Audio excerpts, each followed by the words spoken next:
What's going on, guys? It's been a while. Figured I would kind of make a video on this. Alright, so I know this isn't actually going along with what my last video is about, but that's okay. This one, I am actually installing the Direct TPMS sensor module, as well as the TPMS sensors. It's the RDKS system. I'm going to be retrofitting into my vehicle. I don't have the module right this second. I'm not going to get too into detail on how to do this because it is yes, it's considered an easy retrofit, but it also can be kind of annoying, especially with the fact that on my vehicle, there's, I guess on the US models or something, there's wiring that says that it's there in the official wiring diagrams for the vehicle, but I personally did not find them in my vehicle. So I had to source signals from and tap into the data bus from a different location.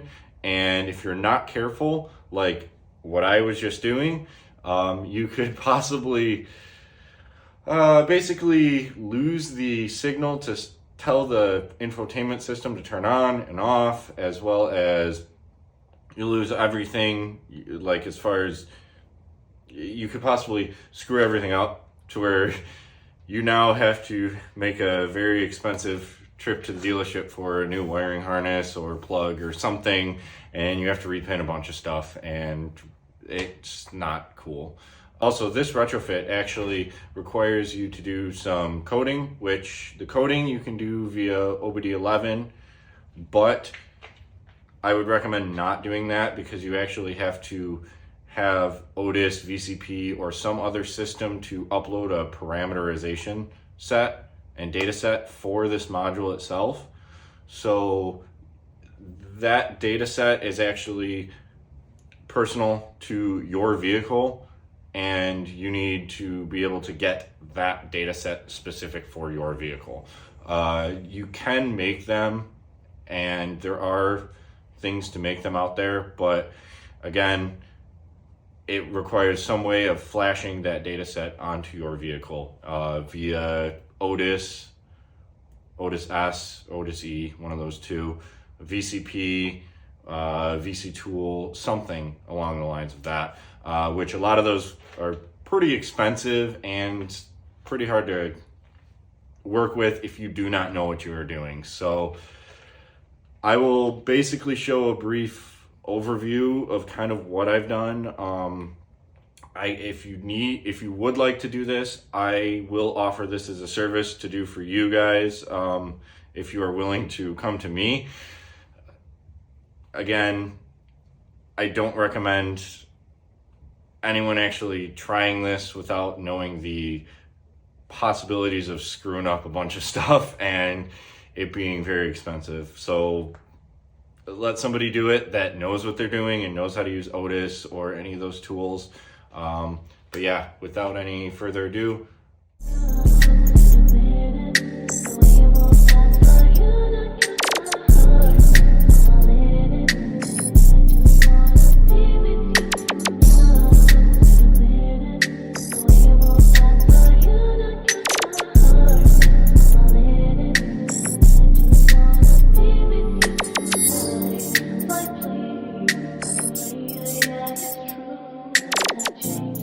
Alright, so basically what I did was I tapped into a CAN communication up front.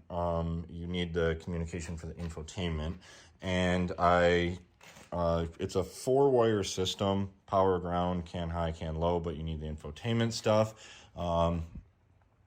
Again, if you decide to do this on your own, be very, very careful. You can screw it up. I did, but I fixed it. And then I ran the wiring along here. I know all this doesn't fit back correctly. I also have a bunch of speaker wiring and other things here. And the wiring is running to here, and I have not finished running it to the back yet, just because I'm currently, waiting on the module to come in. But when the module does come in, it's going to end up running back into the back here. And yes, don't mind all my wiring mess currently. I need to clean all that up still. But you're gonna take this whole side panel off here, which it's just a matter of popping this up. Actually, you don't need to take the whole side panel off. You can get away with just kind of shoving it through here and pulling this out, but Shop DAP actually has a really good video on how to pull this away to get access to, there's a grommet down there that you need to get access to.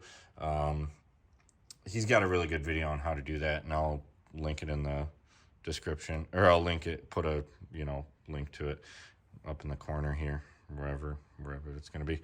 And then, yeah, so once you get that wiring down into there, you're basically going to mount it to the bumper, where the bumper attaches to here. You're going to zip tie it to it. It's going to be, you're going to run it this way and don't point it down or anything. You're going to run it like this. There are other places, so you're going to need that you could mount it. You can mount it just behind the fender liner too. Like I said, I've seen it mounted here, so that's why I'm going to do it right here. All right, guys, so I just finished installing the TPMS sensors into the wheels. Yeah, so I basically use the universal sensors here, the ones that you can program. I programmed them. They do work, to my knowledge. The tire machine balancer just rebalanced them. So basically, you actually have to program them for a Tiguan if you are going to use those. If not, and you're using the ones that come with whatever kit you get, great. You don't have to do anything. You just put them in the wheels, which again, you need some way of doing that. But yeah, so I'm going to go in the car now and show you what it does. All right, guys, so I got the TPMS module just kind of mock-up wired right now. Reason why I have it doing that is because I want to get everything set up on here, make sure it works, make sure it's showing up and all that in the displays and everything, and get the coding correct and all that. So yeah, so let's go into the car and I'll show you what it looks like. Now, I've already turned the car on, made sure it works. And right now you're gonna notice I have a TPMS light on the dash, as well as if you go into vehicle and go to status and click tire pressure, I already actually did the main coding portion of it. You'll notice that there's lines here because it's not reading anything, because I have to go on a drive and whatnot.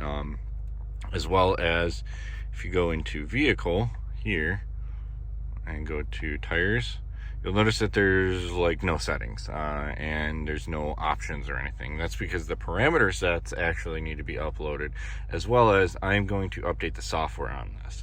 So what I'll do is I'll boot up the laptop, flash on the new firmware, and update the firmware of that, as well as get all the data sets uploaded onto here as well. So I will. All right, so I got VCDS working, and what I'm going to do is select control module. I'm going to go to CAN gateway, installation list. That's it. Go to installation list, and I'm going to go and down until I see tire pressure monitoring. It should be the 65 module. 65, I have it checked, and write coding when you're done.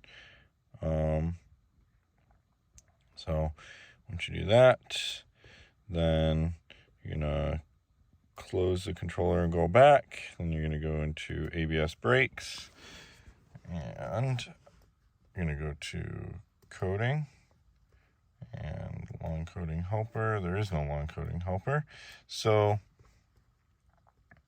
you want to go to byte 25.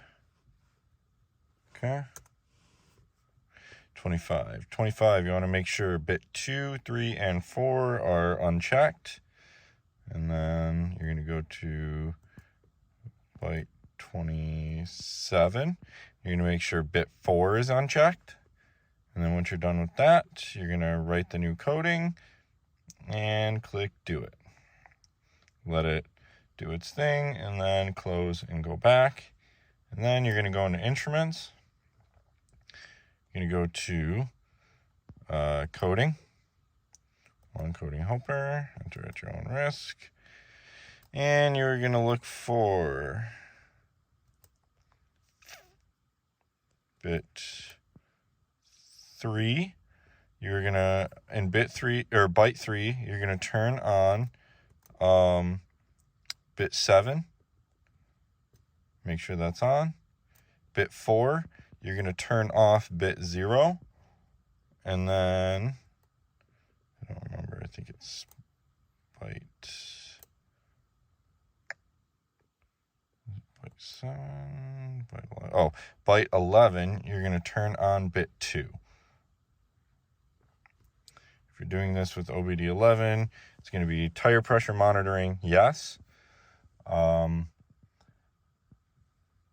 Tire pressure, the bit 4, which is like the fourth one, which is right underneath the tire pressure monitoring one, you're just going to turn that one off. And then you're going to turn on this tire pressure monitoring BAP distance, yes. You're going to make that set to yes. Click out of here. Click cancel. You're going to click go and do it and whatever.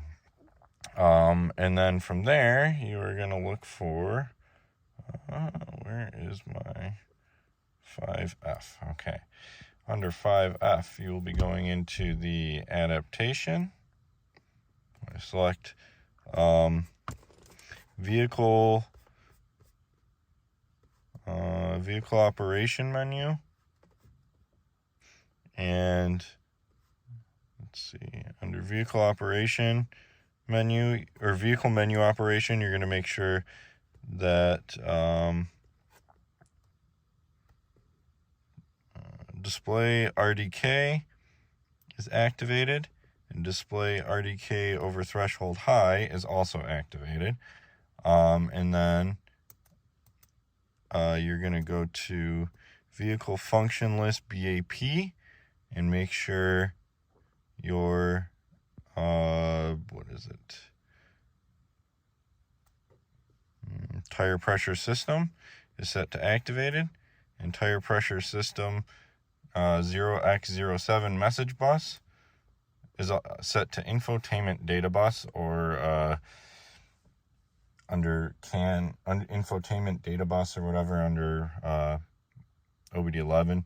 And when you're done coding that, you're going to click do it, and you're going to click close controller, and you're about done with that. So once you do that with VCDS or however you're going to get that, and you're going to actually end up swapping over to Otis or VC Tool or VCP.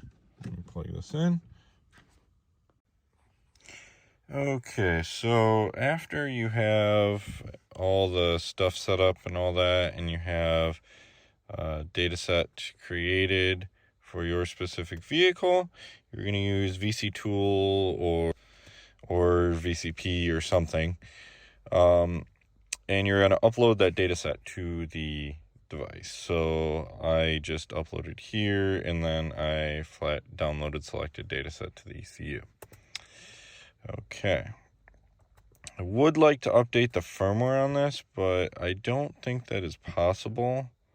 I don't know why, but that's okay. Anyway, that's all set. Now, if I go on my things here and go to tire pressure, you'll notice it's going to have some numbers that are in things here of what it should be. Default, comfort, full load. So these are different settings I have. I can change these on the fly here. And then if I go to vehicle, tires,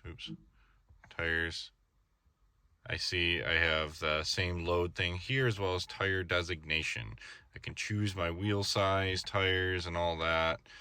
I can upload new data sets with more options if I'd like. I can even upload an individual option.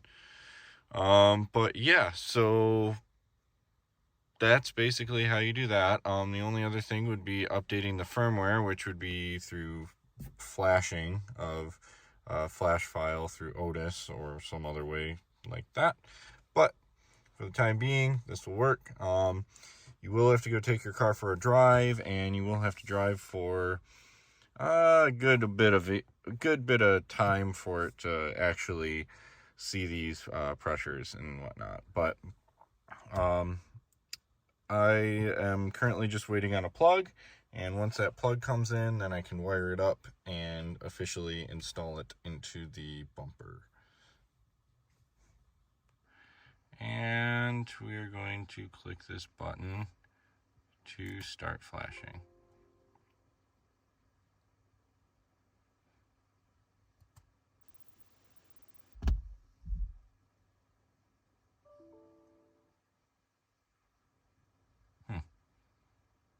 Okay.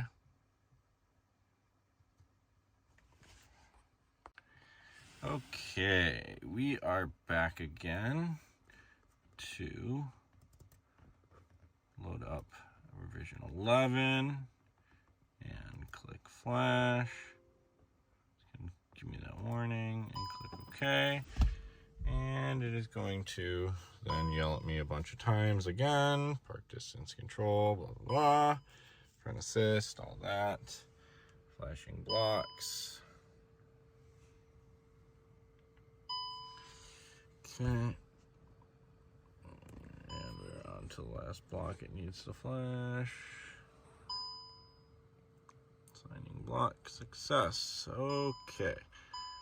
So it's going to say, please perform ignition reset.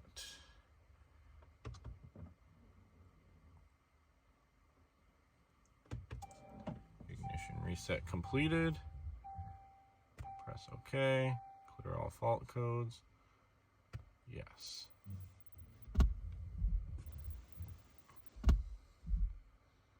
Okay.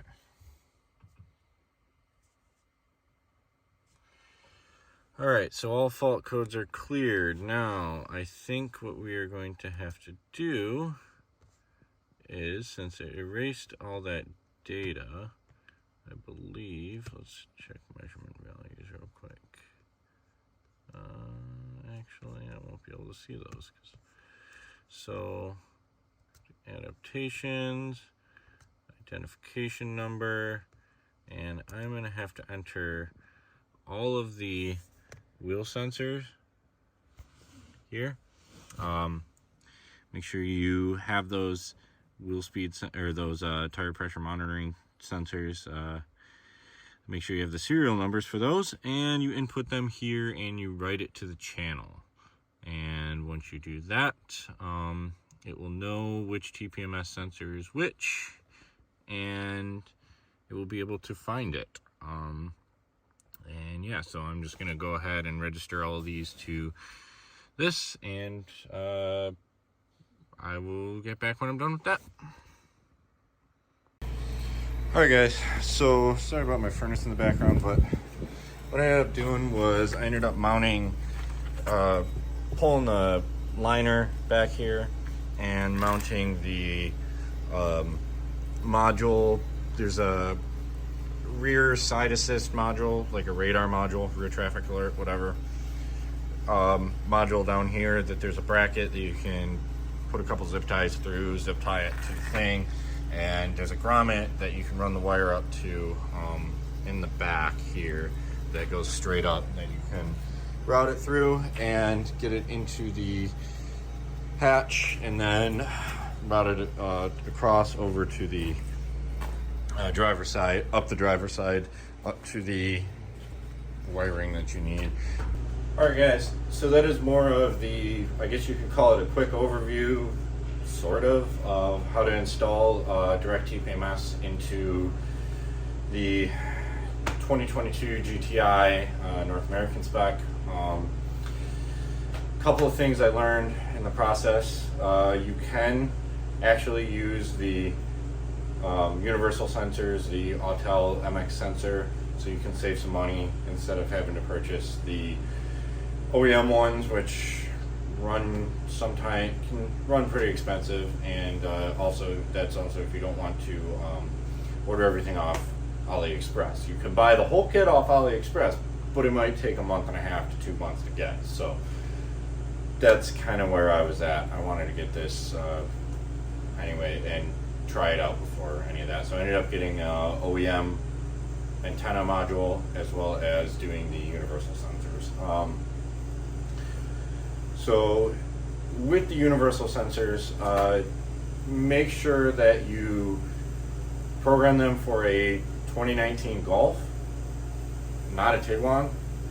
I kind of mentioned this earlier that I thought I would be able to program them for a Tiguan because the module that I purchased was from a Tiguan. So that's why I thought, hey, if it's from a Tiguan, then you would program it to a, Tiguan, and as long at 433 hertz, as long as it's 433, it should read. It shouldn't make a difference, but I guess it does.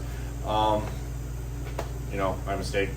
Again, I was kind of running blind with this whole retrofit because besides the couple of old guides that I found on how to do it on older vehicles, these newer ones, I did find a guide out there on how to do it, but it was all translation that, again, wasn't super specific on things, and it was still very chopped up on how to do things. And I also found out that the wiring on these I think it's a North American spec, that might be what the problem is, but North American spec does not have wires in the places that the wiring diagrams from the dealership, or officially from VW, does not. It shows they have the wires there, but when I check in my car, they are not there. So I know there is if you have the Harman Kardon systems, you can just tap in from the back, which is super easy, super quick, and it's great. But on these ones, that's not the case. So again, all within learning, I guess you could say. This was a interesting retrofit that happened over the course of a couple of days. So just because of certain things not being in and whatnot, but I know I usually do a little B-roll of the module itself and everything and what I'm installing, but the stuff came in and I got everything done and didn't really do any kind of video on it. So but yeah, so if you'd like any detailing supplies, hit up Detailed Image, get 10% off on me, as well as if you'd like to subscribe for more mediocre content such as this, please do, and take care.